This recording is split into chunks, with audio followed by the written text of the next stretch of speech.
Buenos días, amigos todos. En este día, en este encuentro que tenemos ya previo a la clausura de la Jornada Dariana 2025, en el que hemos visto bastante promoción de nuestro poeta en todos los departamentos, en las instituciones culturales, en ministerios, por orden por como lo ha venido haciendo, ¿verdad? Nuestro gobierno promoviendo a Rubén Darío en todos nuestros departamentos, como dijimos, y aquí en el museo, realizando estos encuentros que continuarán durante todo el año, ¿verdad? Sobre diferentes temas, como el de hoy. Hablaremos un poco de, más que todo, Noel, que se preparó más para hablar un poco más de Salomón de la Selva y Alfonso Cortés, que también muere en estos días. Alfonso, 3 de febrero de 1969, y Salomón de la Selva, un día como hoy, ¿verdad? Un 5 de febrero del año 59. 10 años de diferencia la muerte de Salomón y Alfonso Cortés. Entonces, pero antes de entrar en lo que teníamos programado, quisiéramos hacer un comentario, un llamado a lo que hemos venido viendo en los últimos días, que sucede con los llamados creadores de contenido. Que está bien que hagan sus trabajos, no criticamos en sí el trabajo, tienen derecho a hacer lo que quieren, lo que pueden, pero hay ciertos que incursionan en hacer comentarios, hacer contenido sobre historia, sobre biografía de personajes, sobre ciudades, pero el problema que vemos es cómo se documentan, de dónde se documentan, a qué bibliografía recurren para hacer estos videos. Pareciera que ninguna, porque las cosas que dicen pues no son todas verdad. Y como digo, no es que se critique su trabajo, sino que en la forma y una crítica constructiva, recomendándolo a que se informen en documentos, en bibliografía, que son, ¿cómo lo podemos decir? A los que están autorizados, que recurran a bibliotecas para que sean por lo menos guiados por alguien. Aquí mismo a los de León, a los que quieren hacer contenido, tenemos bibliografía, como hemos manifestado siempre, en literatura, en historia, suficiente para poderlo asesorar. Pero es verdad preocupante, porque el problema es que la gente que lo sigue les cree todo lo que dicen. Y hay muchos errores biográficos, históricos, de fechas, de lugares. Incluso anécdotas de Darío que nunca ocurrieron, que son leyendas inventadas, que son invenciones y que en realidad no tienen ninguna fuente bibliográfica, ninguna cita que lo avale. Ya le hemos comentado a más de algunos que citen la fuente en la cual se basan para hacer sus videos, pero no responden. Hay unos que más bien se molestan, pero si nosotros simplemente y otras personas en diferentes medios, en diferentes redes, hemos visto que les recomiendan que estudien, que investiguen, que se instruyan, que busquen las bibliotecas, los libros, pero más bien se molestan. Y a veces ni los creadores de contenido responden, sino que los seguidores responden de una manera muchas veces vulgar, una mala educación que les sobresale, pero eso es más que todo un llamado, porque es preocupante, porque distorsionar la historia, distorsionar la biografía de nuestros próceres, de nuestros poetas, de nuestros historiadores, mucha información de la ciudad de León también anda ahí con errores en creadores de contenido, porque no, como digo, no sé dónde se documentarán. Pero bueno, ojalá que les llegue este mensaje para que corrijan un poco, ¿verdad?, la forma de hacer sus trabajos. Bien, como decimos, estamos ya por cerrar la jornada dariana 2025. Mañana tendremos aquí en el Museo a las 2 de la tarde la conferencia del doctor Eduardo Arellano sobre la autontología de Rubén Darío a las 2 de la tarde, luego otras actividades, un carnaval dariano y en la plaza central también habrán actividades, pero hasta el momento no conocemos programas, pero no podemos comunicarles lo que es. Entonces, pero sí la conferencia del doctor Arellano sobre la autoantología, porque Rubén Darío es si no es el primero, no sabemos, pero sí, de los primeros que recoge lo que él considera lo mejor de su poesía, o hace una selección él de sus poemas y creó un libro, se editó un libro que es llamado de varias formas, para el poeta Pablo Antonio Cuadra y Cepeda Enríquez le llamaron Darío por Darío, y un libro que está publicado en la editorial, creo que Fundación 1, me parece. Tengo que consultar para no hablar, no voy a decir que me equivoque. Y entonces, y eso pues va, y sobre anécdotas de Rubén Darío. En eso se versará la conferencia de mañana. Y sobre la coincidencia, aparte de decirlo así, de alguna forma, de la muerte de estos tres grandes poetas, escritores leoneses en el mes de febrero. 5 de febrero, Salomón, bueno, primero Rubén, 6 de febrero de 1916, 5 de febrero, Salomón, de 1959, y 3 de febrero de 1969, Alfonso Cortés. Sabemos, pues, bueno, de Rubén ya se ha dicho suficiente, no suficiente, pero ya hay suficiente información sobre sus últimos días aquí en León, sobre su muerte, sobre sus funerales apoteósicos. Entonces, luego Salomón, ¿verdad?, sabemos que murió fuera de nuestro país, fue repatriado. Él vino hasta el 13 de febrero, ¿no?, al aeropuerto Las Mercedes. Ahí fue donde digamos, entró el féretro de Salomón de la Selva, y duró hasta el 15 de febrero. Comenzó en Managua, los funerales comenzaron en Managua, Sí. y luego se extendieron a León, donde culminaron. Fue enterrado en Catedral hasta el día domingo 15 de febrero de 1959, que es la fecha en la que, Sí.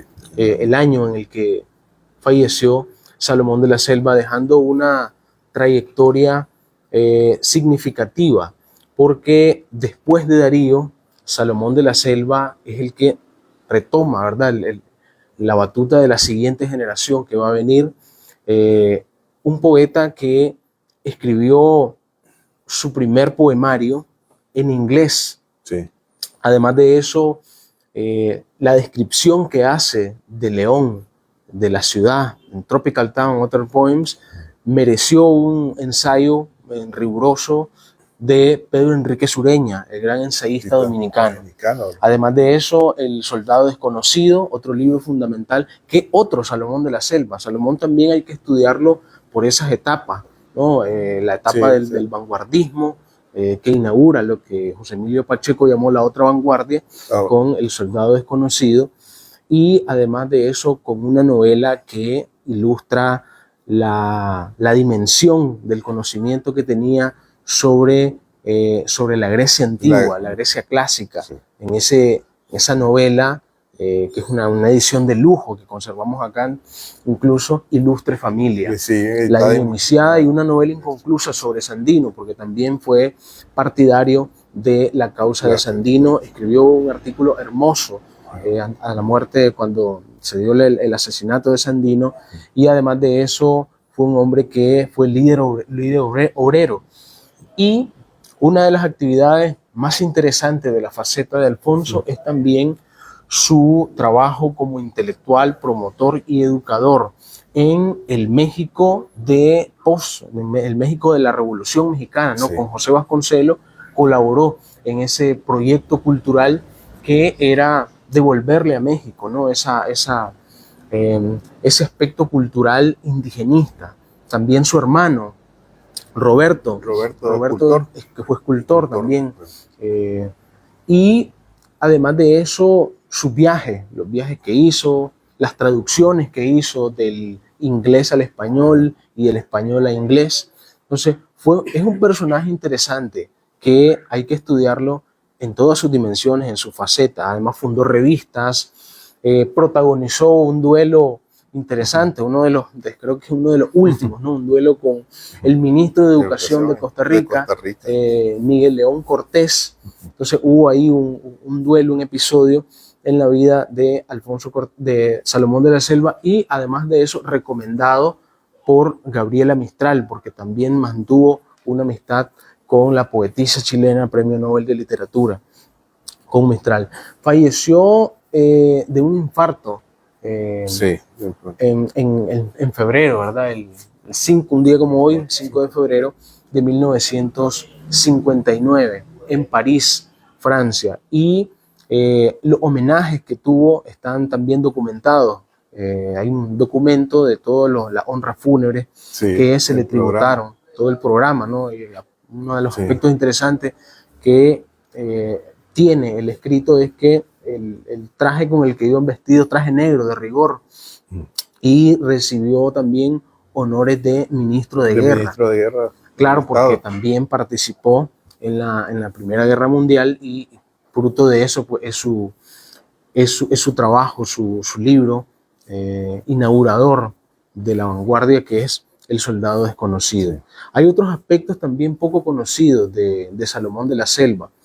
Es difícil abordarlo, ¿no? en un solo capítulo, ¿no? de este pequeño podcast que hacemos, pero sí hemos tratado de darles, ¿no? los viajes que hizo, un escritor bilingüe. Además de eso, fue un personaje que conoció a figuras de su contexto histórico de aquella época. Como por ejemplo, él fue amigo del que fue cardenal primero, el cardenal Roncalli. Posterior, después en su elección, creo que fue en el 58, 57, que sería Juan XXIII. Entonces, cuando este personaje elegido como papa, Salomón, que era amigo de él, intimó con él, estuvo en la coronación, digamos, de ese evento. Entronación, porque es un trono. Entronización se le llama cuando se nombra. Bueno, creo que eso cambió con el Concilio Vaticano II, porque hasta lo llevaban a los papas en andan y se ponía aquella corona, ¿cómo que le llaman? De tres, ahí. Una especie de mitra, ¿no? Una corona que representa con tres un piso, por decirlo así, donde representa bueno, no recuerdo ahorita, pero y así eran en sesión de los papas. Sí, Salomón, un hombre que tuvo amistades internacionales. Y es un dato como curioso, muchos poetas nicaragüenses y leoneses, bueno, también hablan de otros, fueron destacados y tuvieron cargos en México. Tenemos también Solón Argüello, Santiago Argüello, también fueron muy destacados en México, amigos del presidente. El mismo Salomón, esta es la edición de La Ilustre Familia, una edición de lujo que creo que pocos libros se han editado de esa forma, que le hizo el presidente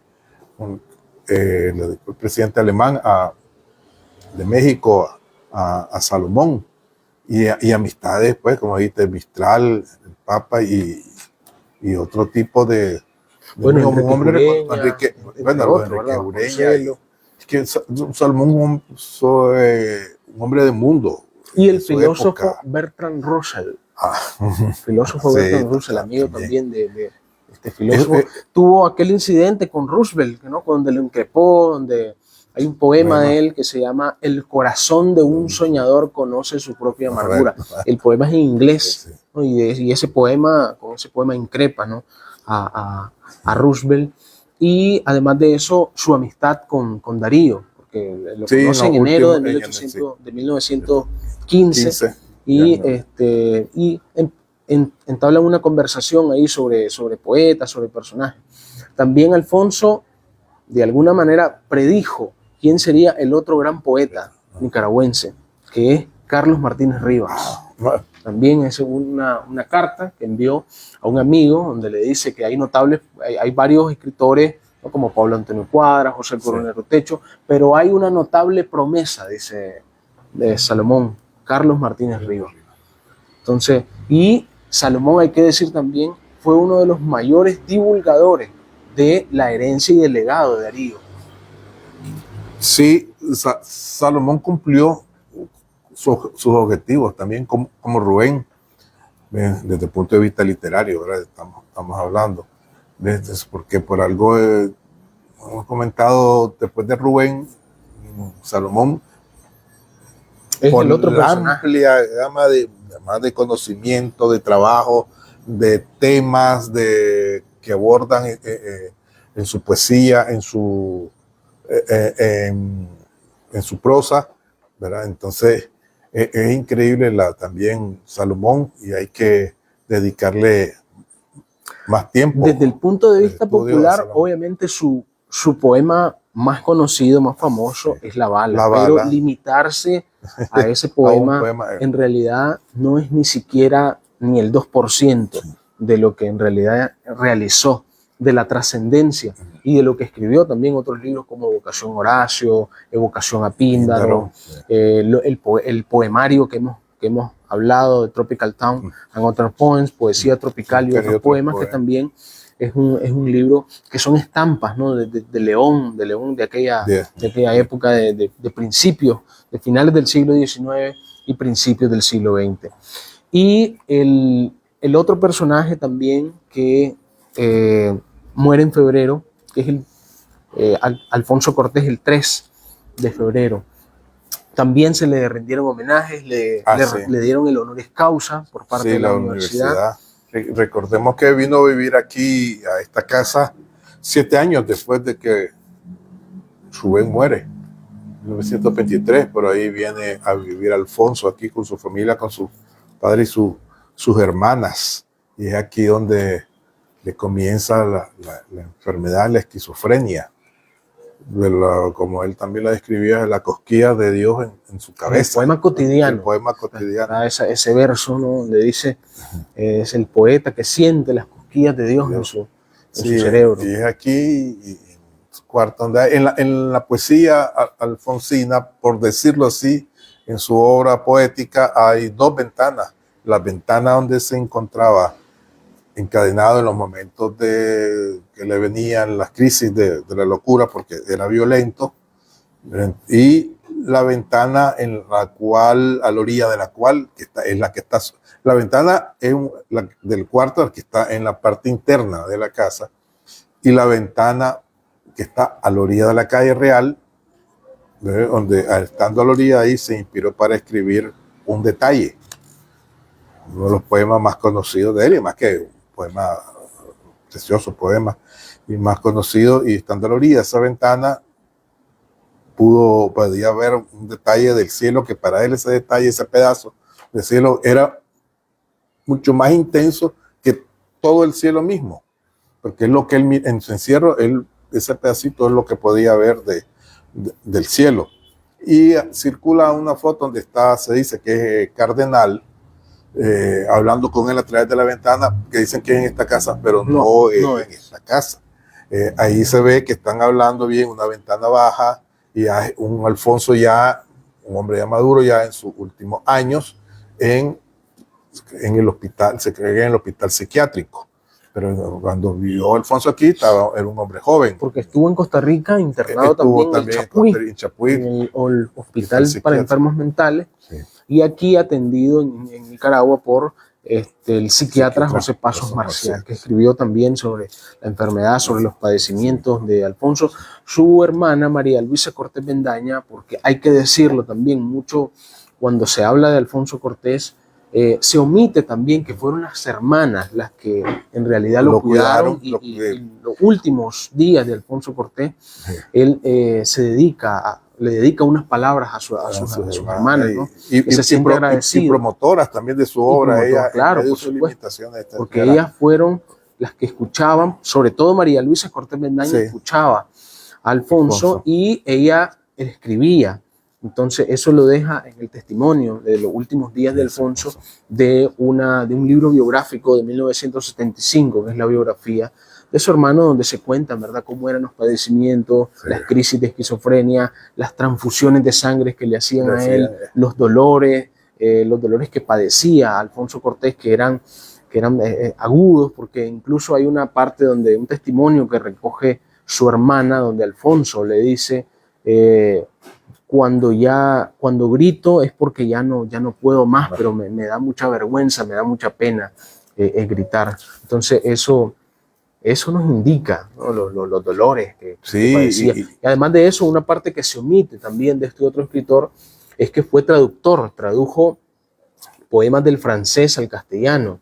Y hay una edición de un libro de él, de traducciones de poemas, que lo tituló Por extrañas lenguas, de esa traducción de los poemas de Alfonso Cortés. Sí, también trabajó como periodista, igual que Rubén, en su viaje a El Salvador. Y estuvo en Guatemala. En Guatemala también. Sí.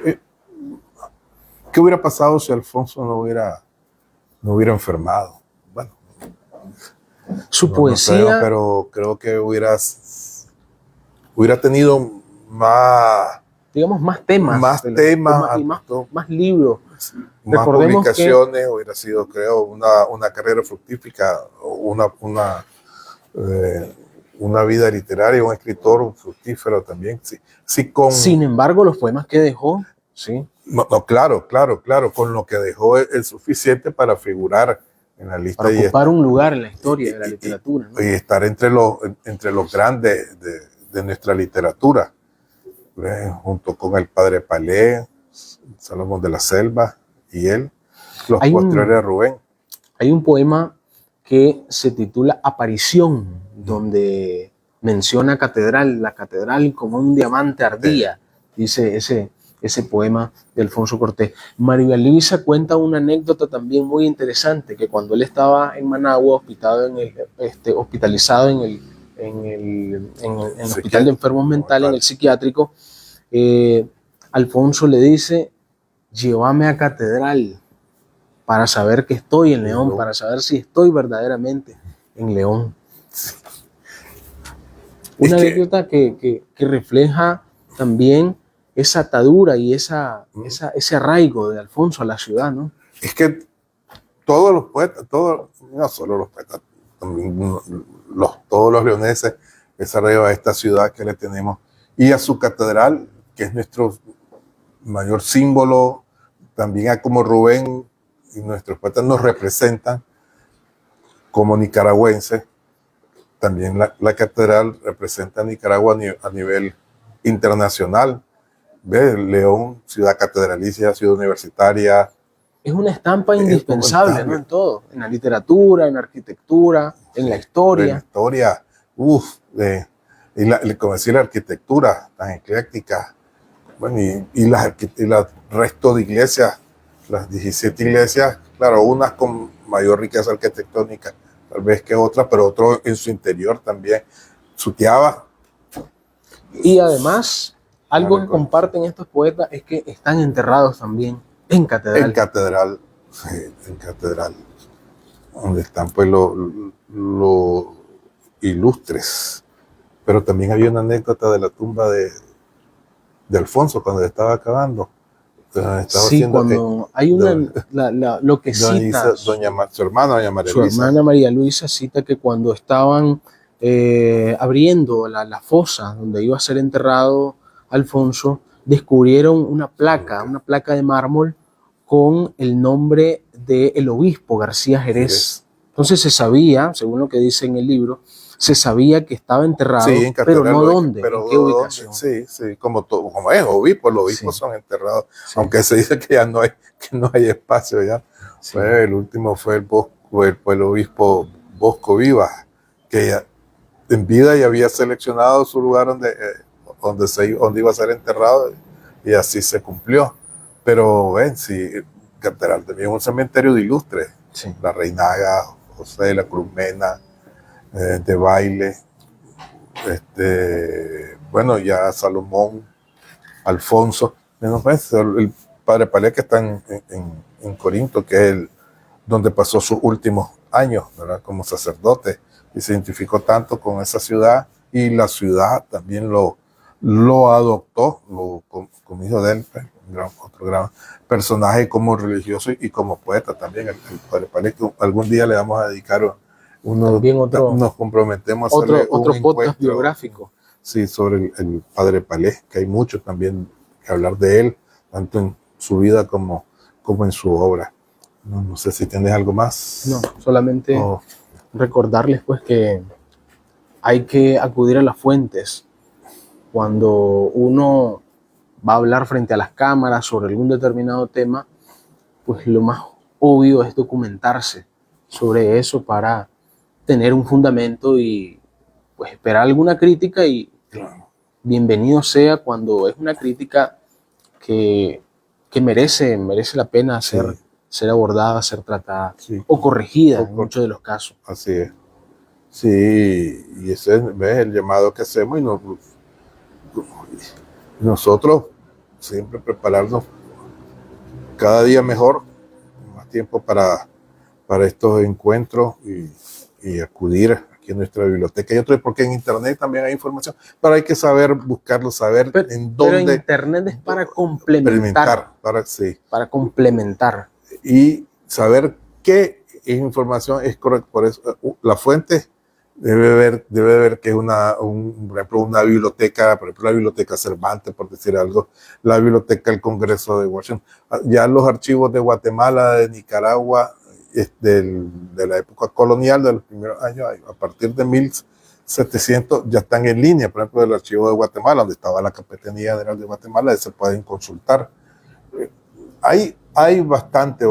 Si nadie puede decir es que no sabía, porque simplemente no sabía porque no buscó. Bueno, pero sí, pues reiteramos el llamado a documentarse bien.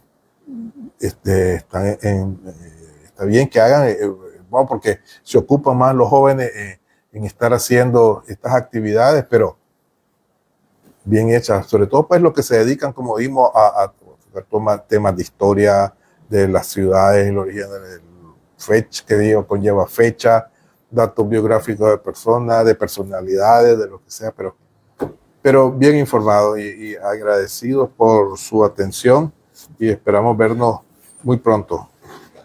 Buen día.